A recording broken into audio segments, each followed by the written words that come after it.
बुंदेलखंड में rail network को बढ़ाने के लिए काफी समय से काम चल रहा है, जिसमें मानिकपुर से झांसी और मानिकपुर से कानपुर के बीच इलेक्ट्रिक लाइन को बिछाया गया। वहीं झांसी मानिकपुर और भीमसेन खैरार रेलवे लाइन दोहरीकरण प्रोजेक्ट पर भी काम चल रहा है और अब तो महोबा से Bhind via Orai rail line का सर्वे शुरू होने वाला है। उसके बाद बजट बनाकर काम शुरू होने की संभावना है। वहीं लोग अतर्रा राजापुर फतेहपुर रेलवे लाइन के विस्तार के लिए मांग उठा रहे हैं। आखिर ये रेलवे लाइन अभी तक क्यों अटकी हुई, क्या है इसकी वजह? तो ध्यान से पूरा वीडियो अंत तक जरूर देखिए। दरअसल ब्रिटिश हुकूमत में फतेहपुर से सागर रेल परियोजना की नींव रखी है। रेल मार्ग के लिए निशानदेही कर जगह जगह लगे पत्थर आज भी मौजूद हैं। साल 1939 में दूसरे विश्व युद्ध के समय आई अड़चन से रुकी परियोजना अब तक परवान नहीं चढ़ सकी। अगर ये रेल लाइन बन जाए तो बुंदेलखंड के लिए वरदान सिद्ध हो। पूर्ववर्ती कांग्रेस सरकार में कई बार रेल लाइन बिछाने की मांग की गई। सरकार ने हामी भी भरी, लेकिन धरातल में आज भी कुछ नहीं दिखाई। वर्ष 1913 में अतर्रा रेलवे स्टेशन को जंक्शन का आधार बनाकर फतेहपुर सागर रेल परियोजना का प्रस्ताव किया गया था। यूपी और एमपी को रेल मार्ग से जोड़ने के लिए ब्रिटिश हुकूमत ने 1917 में 2 सर्वे कराए थे।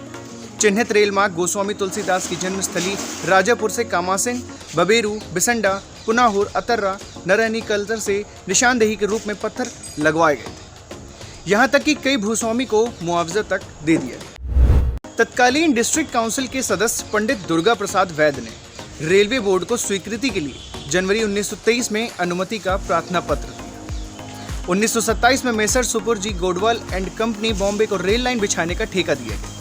उस वक्त 31,78,049 रुपए अनुमानित लागत तय की गई थी। ठेकेदार कंपनी ने अतर्रा रेलवे स्टेशन के केन नहर तक खाली पड़ी जमीनों में नई रेल लाइन बिछाने के लिए उपकरण, पटरियां आदि रखवा दी थी। वर्ष 1936 में पटरियां बिछाने को मिट्टी डालने का काम शुरू हो गया था। इसी बीच 1939 में द्वितीय विश्व युद्ध शुरू हो गया। सारे विकास कार्य रोक दिए गए थे। तब से आज तक परियोजना पर किसी सरकार ने अमल नहीं किया, जबकि इसके लिए बहुत धरना प्रदर्शन हुआ। यहाँ तक लोग दिल्ली तक भी फरियाद को गए, लेकिन किसी ने परियोजना को मूर्त रूप देने की पहल नहीं की। सागर फतेहपुर रेल परियोजना पूरी तरह से जंग खा गई। अतर्रा रेलवे स्टेशन को जंक्शन का आधार बनाकर ब्रिटिश शासन में फतेहपुर सागर रेल परियोजना की एक ऐसी लकीर खींची गई थी, जिसके मूर्त रूप लेने के बाद उत्तर प्रदेश ही नहीं बल्कि मध्य प्रदेश के कई जिले जीवन रेखा कही जाने वाली रेल लाइन से सीधे जुड़ सकते हैं। उसके बाद की कई परियोजनाओं में जहां रेलगाड़ियां फर्राटे भर रही हैं, वहीं ये परियोजना फाइलों में कैद होकर रही है। 1 दशक पहले बांदा से फतेहपुर तक तिंदवारी होकर 80 किलोमीटर लंबी रेल लाइन बिछाने के लिए सर्वे हो चुका है। इसमें 2229 करोड़ रुपए का खर्च का अनुमान लगाया गया।